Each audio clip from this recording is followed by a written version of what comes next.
అమ్మా న్యూస్ నా పేరు వినల. బులెటిన్లో హెడ్లైన్స్ చూద్దాం.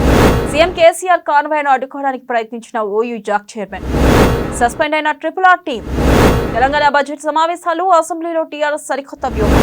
సొంత రాష్ట్ర రైతులను ఆదుకోవడం చేతకాని మీరు దేశాన్ని ఏం ఉద్ధరిస్తారు ఉద్దరా అని ప్రశ్నించిన షర్మిల, భారతీయుల తరలింపులో నిరంతర సహకారం కోరిన మోదీ. ఇక డీటెయిల్స్ చూస్తే తెలంగాణ అసెంబ్లీ బడ్జెట్ 2022-23 సమావేశాలు ఈ రోజు ప్రారంభమయ్యాయి. ఈసారి గవర్నర్ ప్రసంగం లేకుండా బడ్జెట్ సమావేశాలు మొదలైన సంగతి తెలిసిందే.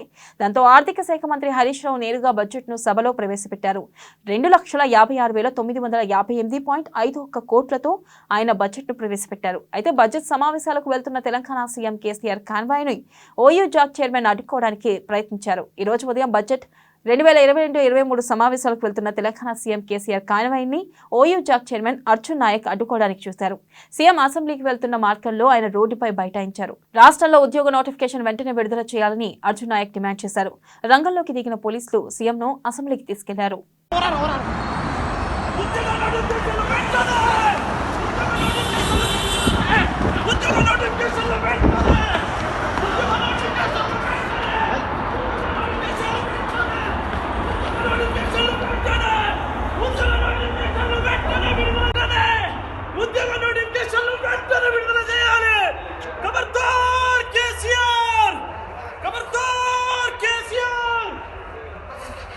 తనను అవమానకరంగా పార్టీ నుండి సస్పెండ్ చేసిన తర్వాత దూకుడు పెంచిన ఈటెల రాజేందర్ ఈ అసెంబ్లీ సమావేశాల్లో తొలిసారి మరో పార్టీ నేతగా సీఎం కేసీఆర్ ను ఎలా ఎదుర్కొంటారో చూద్దామని బీజేపీ నేతలతో పాటు హుజురాబాద్ ప్రజలు ఆసక్తిగా ఎదురుచూశారు.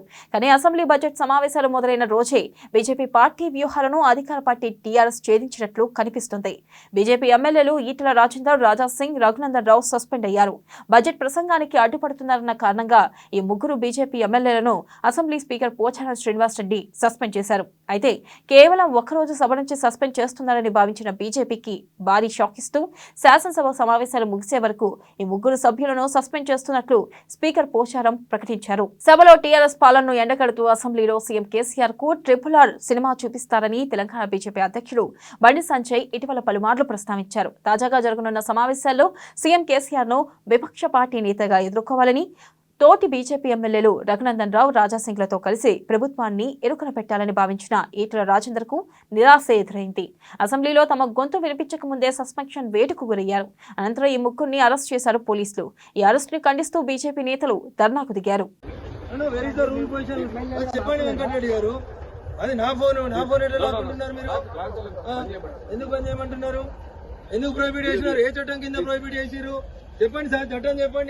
ఇండియన్ పీనల్ కోడ్ ఎక్కడ ఉంది? ఇది మా హౌస్ లో మాత్రమే ఎందుకు అర్జున? It is within the principal code. ఏది ఫోటోలు కూడా తీయలేరా? చెప్పు సార్, ఏ సెక్షన్ చెప్తాం ఇండియన్ పీనల్ కోడ్ లో? చెప్పండి డీసీపీ గారు. Where is the right you have? ఎట్లా తీసేస్తారు మీరు మా స్లోగన్స్ ని? సభలో ఆయన నొక్కుతాడు, నువ్వు కూడా నొక్కుతావు. అంబేద్కర్ రాజ్యాంగం లోపల నీకు ఏడక్కుంది. ఎట్లా చెప్తారు డీసీపీ గారు? ఆయన ఎందుకు ఆపాడు? ఎట్లా ఆపుతాడు మా రైట్స్ ని? ఎందుకు లేదు సార్? ఆయన నిల్చుంటే సస్పెండ్ చేసిండు. ఈయన మేము అలైటింగ్ పాయింట్ దగ్గర మాట్లాడుతుంటే ఈయన నొక్కేస్తున్నాడు. ఇక్కడే ఉంటాం.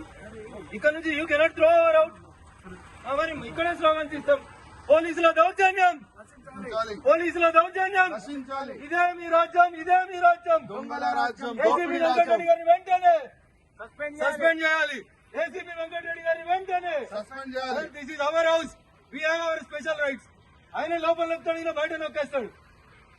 ఇంతకాలి బయటికి రాకుండా ఎత్తుకపోతా ఉన్నారు. బరాబర్ ఇక్కడ కూర్చొని చెప్తాం మేము.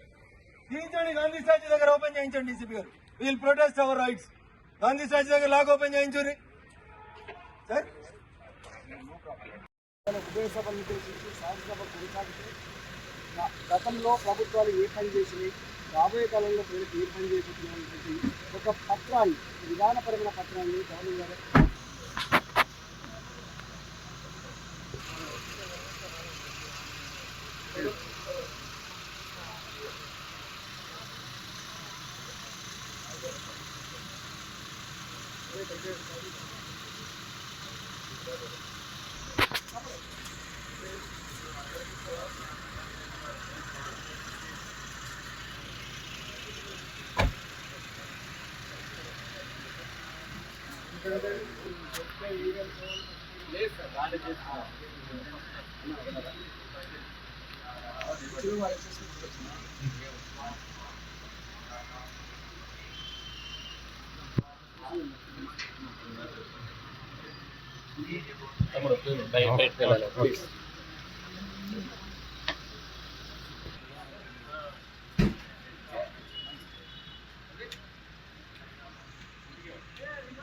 సార్ కూర్చోండి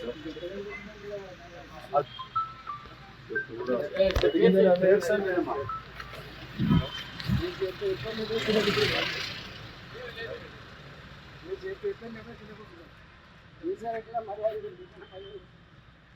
సార్ మీకు గుర్తుందో లేదా నైట్ టైం మీరు ఇక్కడ జర్నీ నైట్ గడిపారు ఇక్కడే పడుతున్నారు.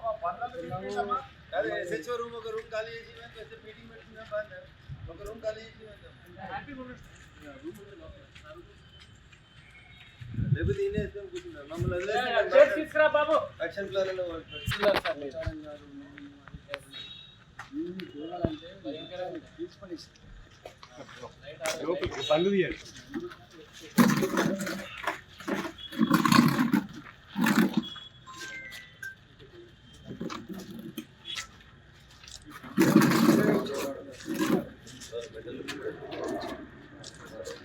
ఏం చేసేదంటే రాజాసింగ్ గారిని పొడి దగ్గర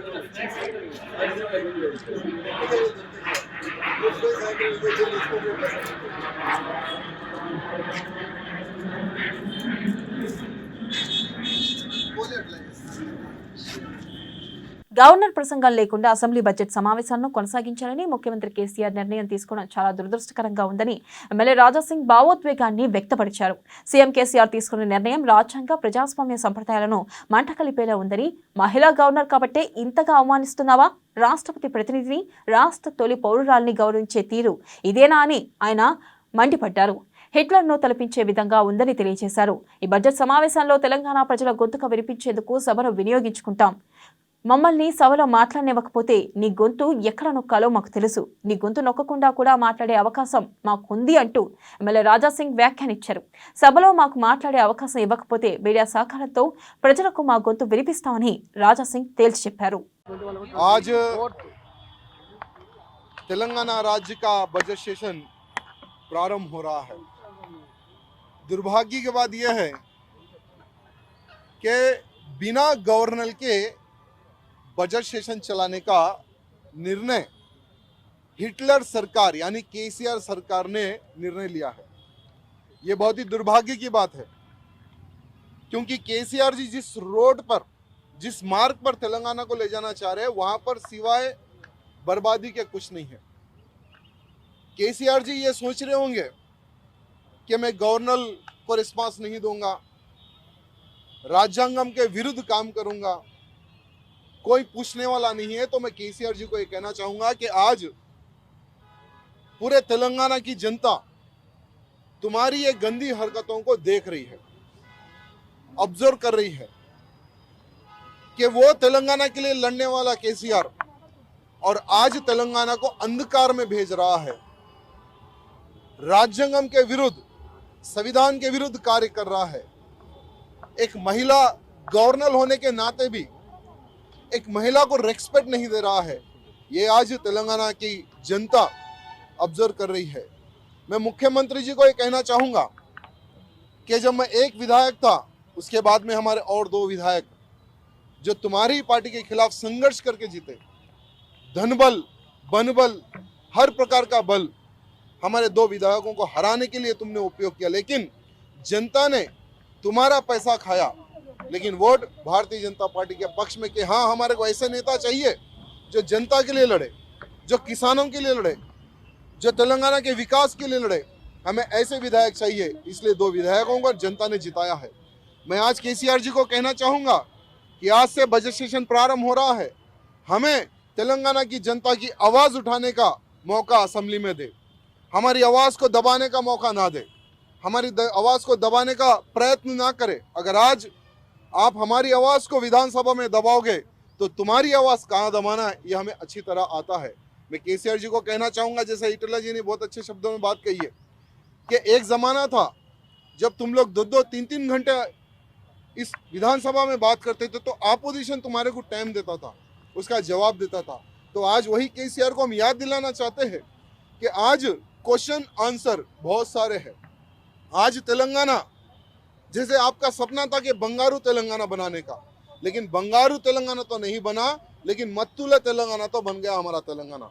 तो इसलिए केसीआर जी को हम यही निवेदन करना चाहते हैं कि आज जनता के लिए हर वो सब्जेक्ट पे हम बात करना चाहते हैं, आपसे सवाल पूछना चाहते हैं। हमारी आवाज़ को ना दबाते हुए हमें बात करने का विधानसभा में मौका दे। अगर विधानसभा में हमारी आवाज़ तुम दबाने का प्रयत्न करोगे, जैसे हमारे मीडिया के भाई बंधु है, हम आपके द्वारा जनता को जो केसीआर का जो विधानसभा में जो जुल्म होगा, जो हमारे क्वेश्चन आंसर का जो उसमें जवाब नहीं देगा, तो हम आपके द्वारा जनता को हम बताने का प्रयत्न करेंगे। और आने वाले समय में जनता केसीआर के ऊपर क्या निर्णय लेगी, ये आने वाला समय बताएगा। धन्यवाद। बुलेटिన్లో ఒక షార్ట్ బ్రేక్ తీసుకుందాం. Stay with us. మేము సైతం మేము సైతం మేము సైతం మేము సైతం మేము సైతం మేము సైతం నీకు అండగా అడుగులు వేస్తాం. మేము సైతం మీకు తోడుగా నిలబడి ఉంటాం.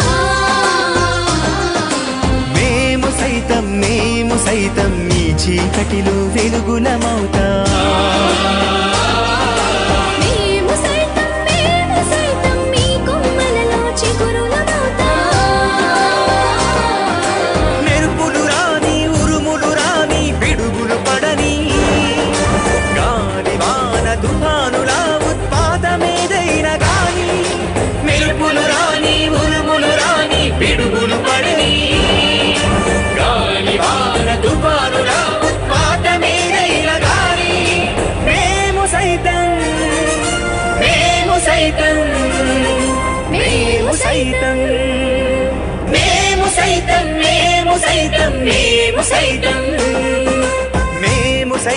మేము సైతం నీకు అండగా అడుగులు వేస్తాం. మేము సైతం నీకు తోడుగా నిలబడి ఉంటాం. కంది శ్రీనివాసరెడ్డి ఫౌండేషన్ ఆధ్వర్యంలో జాబ్ మేళా. హైదరాబాద్ కు చెందిన ప్రముఖ సాఫ్ట్వేర్ కంపెనీలో ఆదిలాబాద్ యువతకు ఉద్యోగ అవకాశాలు. బీటెక్ లేదా ఎంబీఏ పూర్తి చేసిన ఆదిలాబాద్ పట్టణం నియోజకవర్గ పరిధిలోని విద్యార్థినులకు ఆర్టిఫిక్ టెక్నాలజీస్ లో ఉద్యోగ అవకాశాలు. ఆకర్షణీయ వేతనం, హాస్టల్ వసతి కలదు. వివరాలకు సంప్రదించండి 6309543415 7995456308. Welcome back. సీఎం కేసీఆర్ పై వైఎస్ఆర్టీపీ చీఫ్ షర్మిల తీవ్ర స్థాయిలో విరుచుకుపడ్డారు. రైతులు, నిరుద్యోగులు ఆత్మహత్యలు చేసుకుంటున్నా పట్టించుకోవట్లేదంటూ ఫైర్ అయ్యారు. అయ్యా కేసీఆర్ గారు, ఢిల్లీ కోటలు బద్దలు కొట్టుడు కాదు, ముందు రాష్ట్రంలో ఆగమైపోతున్న రైతులను నిలబెట్టు అని షర్మిల హితవు పలికారు. రోజుకి ఇద్దరుగా ఆత్మహత్యలు చేసుకుంటున్న రైతులను ఆదుకోవాలని డిమాండ్ చేశారు. మోదీని దేశం నుంచి తరుముడు ఏమో గానీ నోటిఫికేషన్ల కోసం ఎదురు చూస్తున్న నిరుద్యోగులు మిమ్మల్ని రాష్ట్రం నుంచి తరమకుండా చూసుకోండి. రైతుల ఇండ్లు బంగారు వాసాలు చేస్తానన్న దొర కేసీఆర్ అని వైఎస్ షర్మిల అన్నారు. రైతులు అదే వాసాలకు ఉరివేసుకుంటుంటే ఆదుకోవడం చేతకావడం లేదని పైరెక్కారు. రైతులు చస్తుంటే ఆదుకోవడం చేతకాని తమరు రైతు నేస్తా అని చెప్పుకోవడానికి సిగ్గుండాలి అని కేసీఆర్ పై షర్మిల ఆగ్రహం వ్యక్తం చేశారు. విద్యార్థుల త్యాగాల మీద పదవులను అనుభవిస్తున్నారు, వారిని ఆత్మహత్యల బాట పట్టిస్తున్నందుకు మీ గుండెలు రాతి బండలు అయి ఉండాలి అంటూ షర్మిల విమర్శలు గుప్పించారు. మీరు పులిబిడ్డ అయితే మొన్న మీ మెడ మీద లేని కత్తిని చూసి వడ్లు కొనని ఎట్లా రాసిచ్చారు దొరగారు అని ప్రశ్నించారు. సొంత రాష్ట్ర రైతులను ఆదుకోవడం చేతకాని మీరు దేశాన్ని ఏం ఉద్ధరిస్తారు దొర అని షర్మిల ప్రశ్నించారు. ఉక్రెయిన్ అధ్యక్షుడు వోలోదిమిర్ జెలెన్స్కీతో భారత ప్రధానమంత్రి నరేంద్ర మోదీ ఫోన్లో మాట్లాడారు. వీరిద్దరి మధ్య దాదాపు 35 నిమిషాల పాటు సంభాషణ కొనసాగింది. ఉక్రెయిన్ నుంచి భారత పౌరుల తరలింపులో సాయం పట్ల జెలెన్స్కీకి మోదీ కృతజ్ఞతలు తెలిపారు. ఉక్రెయిన్లో ప్రస్తుతం నెలకొన్న పరిస్థితులపై మోదీకి జెలెన్స్కీ వివరించారు. రష్యా, ఉక్రెయిన్ మధ్య ప్రత్యక్ష చర్చలు జరుగుతున్న తీరును మోదీ అభినందించారు. దౌత్య మార్గాల్లో సమస్యలను పరిష్కరించాలని ఆయన చెప్పారని కేంద్ర ప్రభుత్వ వర్గాలు తెలిపాయి. ఇప్పటికీ కొందరు భారత పౌరులు ఉక్రెయిన్లోనే ఉండడంతో భారత పౌరుల తరలింపులో నిరంతరం సహకారం ఉండాలని మోదీ కోరారు. తెలంగాణ సర్కార్కి గవర్నర్ మధ్య వివాదం మరింత ముదురుతుంది. గవర్నర్ ప్రసంగం లేకుండా బడ్జెట్ సమావేశాలు నిర్వహించాలని సీఎం కేసీఆర్ నిర్ణయించగా ఇది రాజ్యాంగాన్ని అవమానపరచడమేనని చేయాలని గవర్నర్ తమిళసై తీవ్ర స్థాయిలో స్పందించారు. ఇది ఇలా ఉంటే మహిళా దినోత్సవం సందర్భంగా సోమవారం సాయంత్రం 6 గంటలకు రాజ్భవన్ వేడుకలు నిర్వహించనున్నట్లు గవర్నర్ తమిళసై ప్రకటించగా, అదే సమయానికి తెలంగాణలో రాష్ట్ర ప్రభుత్వం తాజ్ కృష్ణ హోటల్లో ప్రత్యేక కార్యక్రమం నిర్వహిస్తున్నట్లు ప్రకటించింది. తాజ్ కృష్ణ హోటల్లో జరిగే సంబరాల్లో మంత్రులు కేటీఆర్, సబితా ఇంద్రారెడ్డి, సత్యవతి రాథోడ్ తదితరులు హాజరవుతారని ప్రభుత్వం తెలిపింది. గత ఏడాది రాజ్భవన్లో నిర్వహించిన మహిళా దినోత్సవ వేడుకల్లో మహిళా మంత్రులు, ఎమ్మెల్యేలు ఉత్సాహంగా పాల్గొన్నారు. రాజ్భవన్లో ఉమెన్స్ డే వేడుకలకు హాజరు కావాలంటూ రాజకీయ నేతలతో పాటు సినీ, పారిశ్రామిక ప్రముఖులకు రాజ్భవన్ వర్గాలు ఆహ్వానాలు పంపాయి. అయితే ప్రభుత్వం కూడా తమ కార్యక్రమానికి రావాలంటూ ప్రముఖులందరికీ ఆహ్వానం పంపినట్లు తెలుస్తుంది. దీంతో ఆహ్వానాలు అందుకున్న ప్రముఖులు ఎవరి కార్యక్రమానికి వెళ్లాలో తెలియక అయోమయంలో పడినట్లు సమాచారం. మహిళా గవర్నర్ ఆధ్వర్యంలో జరిగే ఉమెన్స్ డే వేడుకలను అడ్డుకునేందుకు ప్రభుత్వం చేసిన తీరును చూసి ప్రతిపక్షాలు విమర్శలు చేస్తున్నారు. దీనిపై తెలంగాణ సర్కార్ ఎలా స్పందిస్తుందో చూడాలి. ఈ బులెటిన్ అప్డేట్స్ కీప్ వాచింగ్ అమ్మా న్యూస్.